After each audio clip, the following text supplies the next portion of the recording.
of a serial storyteller. Confessions of a serial storyteller. Before I tell my stories, I have to get my toys ready, though. Hang on one second. Don't start the time yet, huh? What the heck is this? I don't know. How do you feel? Great! Oh, yes! I love that. That's fantastic. Yes, Confessions of a Serial Storyteller. Alessia Marie Gelhaus, that's me. But I'd like to start today with a little thought experiment. You ready to work a little? All right, everybody stand up, please. Oh. It's so powerful to be a speaker, right? You can get people to do just about anything. Fantastic. Now, I'd like you to look around to the people around. You see any storytellers? Oh. All right, so here's the exercise. Here's the exercise. I would like you to think right now about how you use storytelling in your work. Okay? Not in Toastmasters, in your work. So please, all of you who use storytelling in research or science, please sit down. A couple people, very good. Now, those of you who use your storytelling in academia or education or training, please sit down. Now here's the big question. Those of you who use storytelling in business, please sit down. Okay, so the people who are still standing, go out and get coffee because this speech is not for you. Stay, because it's especially for the people who are still standing. It's for everybody. Because guess what? We've already heard it. We are all storytellers. Do you agree with me on that? Yes. Oh, well, maybe that's why you're here today and this weekend. Okay. I believe it. I believe you. I'm glad to see that you recognize that we are all storytellers. But you know what? Some of the people, the managers that I train, they're not so convinced. Actually, they don't quite know that they are storytellers. And actually, some of them go to great lengths to explain to me why storytelling does not work in their business. You ever hear that? Yeah. And yet, we always tell stories, don't we, in business. Why do we tell stories in business? Now, the kind of storytelling that I'd like to talk about today, I said earlier, not the Toastmasters storytelling, the business storytelling. I'd like to contrast the idea of a serial storyteller, by the way, that's me, so I'm making my confessions today, and strategic storytellers. Okay? So that's the kind of speaking that the kind of storytelling I'd like to talk to you about today. And I've got some ideas for you. You might want to pay attention. If you don't want to pay attention, again, there's coffee. And this, we call this time of day the cemetery slot in the conference because that's when everybody's just, they get the drool coming down. Okay. All right. I'd like to tell you about why it is that I love storytelling so much. It all started when I was 9 years old, 4th grade. My teacher, Mrs. Pageant, gave me a copy of the Spoon River Anthology. Now, this copy is in Italian. She didn't give it to me in Italian, obviously.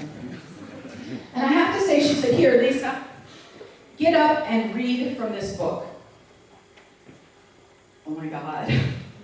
Look at all these wonderful words on this page that I get to perform for my 4th grade friends. And as I was telling the story, I was really getting into it. And I thought, you know what? I could do this forever. And I kind of am doing it forever, aren't I? Look at me there. Isn't that great?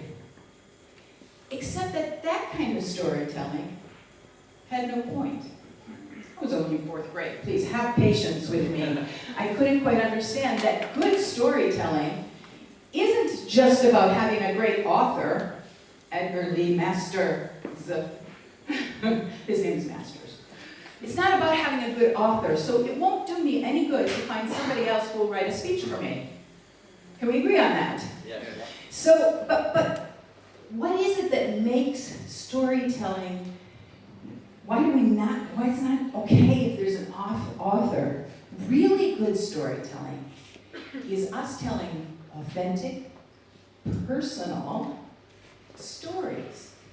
Okay? Even in business, but I'll get more into that in a second. Because stories aren't memorable. Let's see what I have here. I got a blank page, so it's not going to help me out at all. So I continued telling stories. And by the time I got to high school, my teachers were actually noticing with their notes on my grades that I was a serial killer. I mean, a serial storyteller. Well, my victims all survived. Most of them survived. Fast forward to adulthood. Here we go. Fast forward to adulthood, and I kept telling stories. I was convinced. I love this storytelling thing. And as a marketer, I realized that my stories weren't really getting anywhere, and I didn't know why. Apparently, I just wasn't telling the right stories in the right way. And in my job as a marketer in a company that produced, a factory that produced escalators and lifts, I always want to say elevators, but then other people don't understand me, so it's lifts, right? I would talk to our clients about the specs and the features of our products, and I would just fill up their heads with all kinds of information, and all I got back was, yawn. It wasn't working. Well, then one fine day, well, I wasn't telling strategic stories, obviously. One fine day, I happened to be speaking to a new client of ours, and a story came to mind. That happened every once in a while. A story came to mind, and I just told it. You see, the night before, we had been at the inauguration of a very prestigious building, something like this building, and our panoramic lift was being used by the public for the very first time. Yay! Little problem. The control panel on the inside was not functioning. And the open house, which is in the penthouse restaurant at the top of the building on the 10th floor, the real 10th floor, not like Bohem Hotel that has a 10 that's fake. The real 10th floor, the open house was doomed. They were going to, how do you get the people, how could you have an open house? Everything's up at the top. Well, our chief engineer, who was a really good guy, said, I've got the solution. And he took his team up all the way to the control room that was on the roof, and he leaned over and he looked down through the cracks in the elevator shaft, or the lift shaft, as you will, and looked all the way down, and as the people were entering and exiting from the elevator cabin, he said, okay, people up, okay, they just pushed the button, open the door, very good. Now they're inside, excellent, now they're pushing the button. Okay, all right, Antonio, send it up, come on, let's go, let's go, let's go. And as I was telling this story and really getting into it, I didn't realize that my client, his mouth was hanging open. And he said, you people will do anything for your clients, that's amazing. I had no idea. Yeah, I looked over at our sales director and he gave me the thumbs up. And I had just blurted out a funny story. But by pure accident, I had told what? A strategic story. Okay? A strategic story. Interesting. Now, I probably didn't learn it at the time, but now that I'm studying storytelling along with you, I realized that in order to be strategic, your story needs to have what? Any ideas? Intention? Strategy, of course. A message, a purpose, a point. A plan. Well, that's, yeah, but first if you have a point, somebody said that, I think Karina said that earlier. A goal. A goal. Okay, stop, it's good, you guys are smart. No problem. It has to have a point. Now, let's see. Oh, there was even an elevator there. Great. It's because stories, we use stories in business, and not just in business, we use stories all the time because stories capture attention. They are authentic, they show our authenticity. Of course, they're memorable, and they're engaging as people discover that they have something in common with us as we are telling our stories. That's why we continue telling stories. Now, fast forward again, I have turned my gift of gab into a career by training corporate managers in their speaking skills. And you would be surprised at some of these people actually hate the word storytelling. They say to me, storytelling, that's for children. That's for kids. That's the stuff of movies and fairy tales and video games. That's what stories are for. Stories are a waste of time. That's what I honestly hear this. I'm not making this up. All right? But people are still telling stories because they have a feeling, a sensation that it does all this stuff. They're just not telling the right stories in the right way. Now, I work with corporates, and in the corporate world, stories are everywhere, of course. But sometimes those people who are telling their stories in the wrong way show up. How many of you know people in your offices or in your workplaces or the universities where you work who tell stories but they're not very effective? Anybody? Yeah, like it's a good amount of people. Well, in my career, I have discovered 3 types of ineffective storytellers and 1 type of very effective storytellers. Would you like to know what they are? Yes. Okay, well then I will tell you. The first one is Bobby Brager. Nice hair. Sounds like, yeah, he's got great hair. So Bobby Brager, he heard on a podcast that you're supposed to, it looks a little bit like you. Hang on.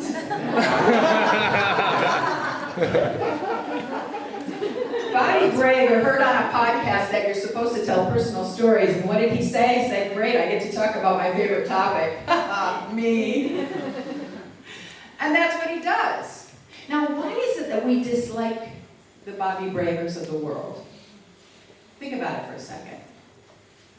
We dislike them. They're lovely. They tell stories. They're engaging. Sometimes they're even funny. Exactly.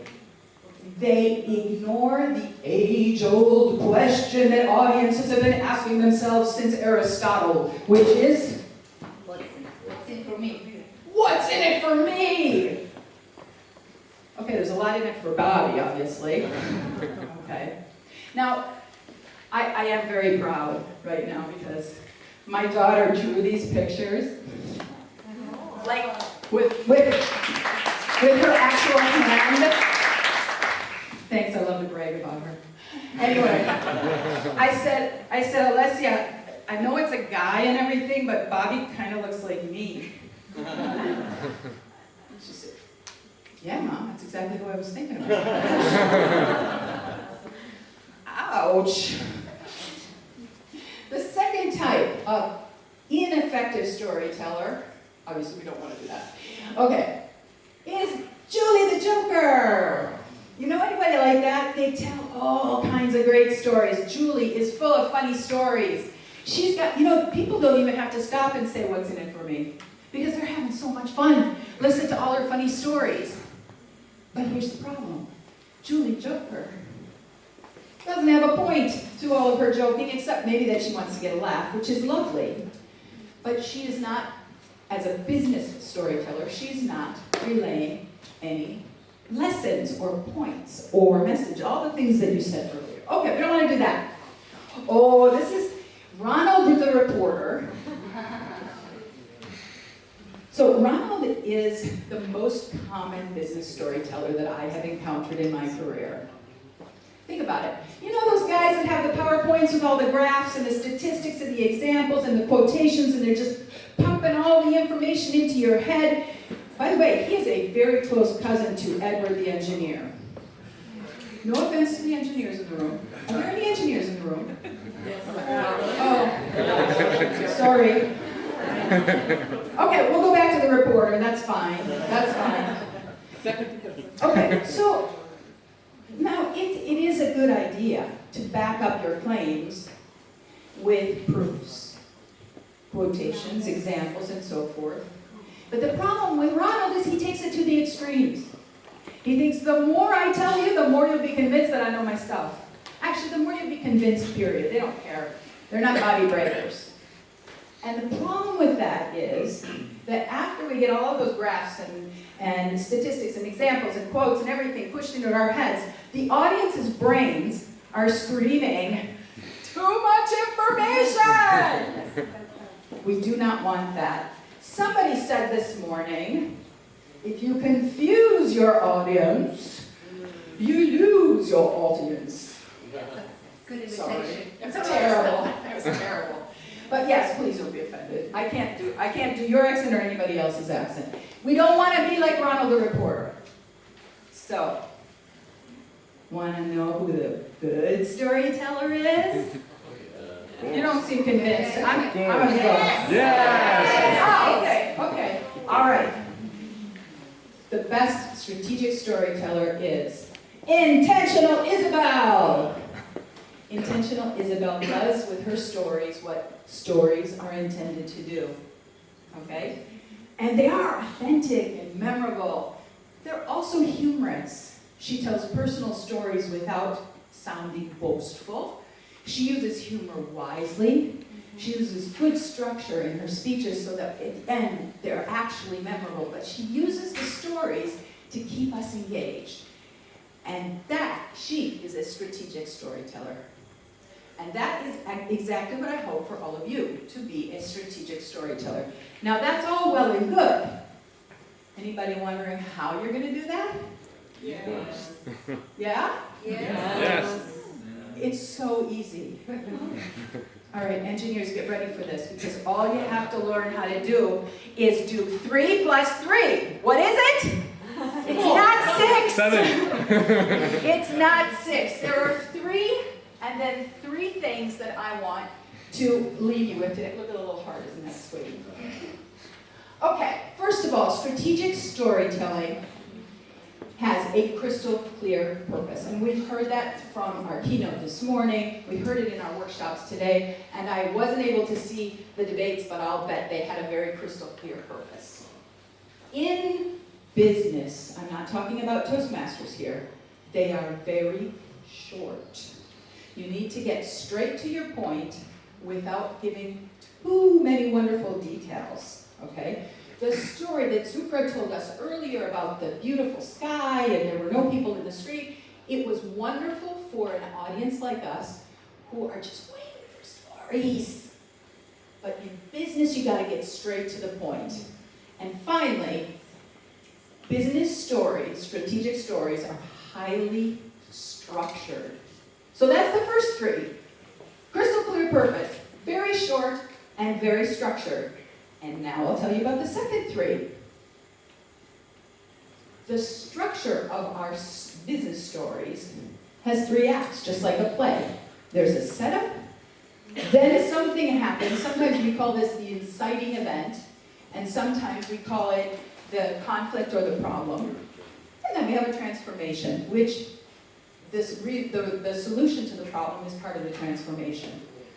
Now, Park Howell calls the transformation phase confidence, because that is the feeling that business people have when their problem has been solved. And what we're looking at here, it wasn't accidental that I just threw the Polaroids up there. This, anybody know what that's called? Hero's journey. No. Hero's journey is one kind of this. Okay. It is a narrative arc. Okay? In business, I highly suggest, now in Toastmasters you can geek out and have 15 or 17 point hero's journey. That's great. But no, Mila says, no way.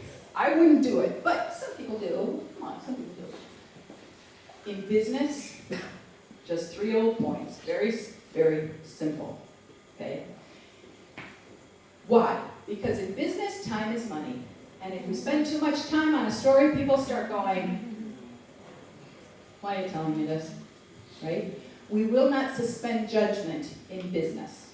Okay, great. Now, you're probably thinking, I would be thinking if I was listening to you, this is all great, Lisa, but I don't know if I have enough stories to tell in business. What could I possibly do to have stories? Well, first of all, and this has been said several times today, we are made up of stories. Our lives are stories. You could come up with a story about anything. But I have a suggestion for you.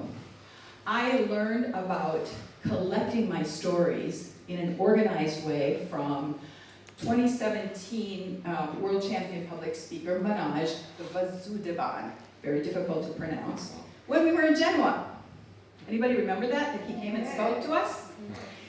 And he said, you know what, you need to make a list of your stories. You need to sit down and write out a list of your stories. And he had us do an exercise, if anyone was there, he had us do an exercise on that. Well, I've taken that to another level, okay? And instead of just a simple list, I suggest that you make your own story vault. This will be useful also for table topics, by the way. To sit down and actually write out all of your stories. Even more than just your stories, what topics are they about and what sort of points or messages they might have when you go to use them. So today, for only €999.99, I would like to sell you my 50-year program on how to make a story vault. No, actually, if you just point your smartphone at that right now, you will be able to download my template for a story vault for free. I won't even ask for your email. I don't care about your emails anyway. Okay. It's just an Excel file. You can do it any old way that you want to. This just happens to be the one that I used. I hope I didn't send my own personal story vault. I think I just sent the template. Give your bank account. Oh shoot, it was the wrong link. It doesn't work. Well, it might not work for somebody because you're not evolved enough. But anyway, if it doesn't work, hook up with me on LinkedIn, I'll send it to you.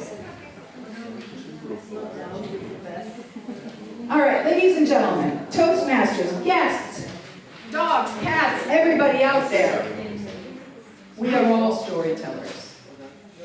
The important thing is that we learn how to tell the right stories in the right way.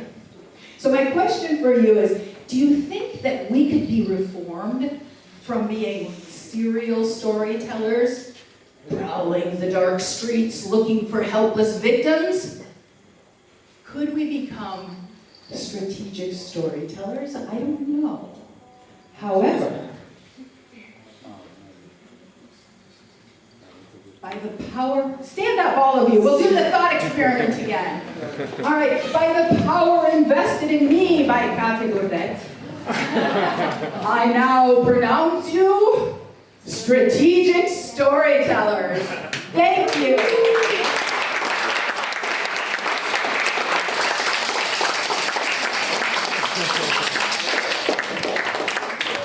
Thank you, Lisa. Thank you very much.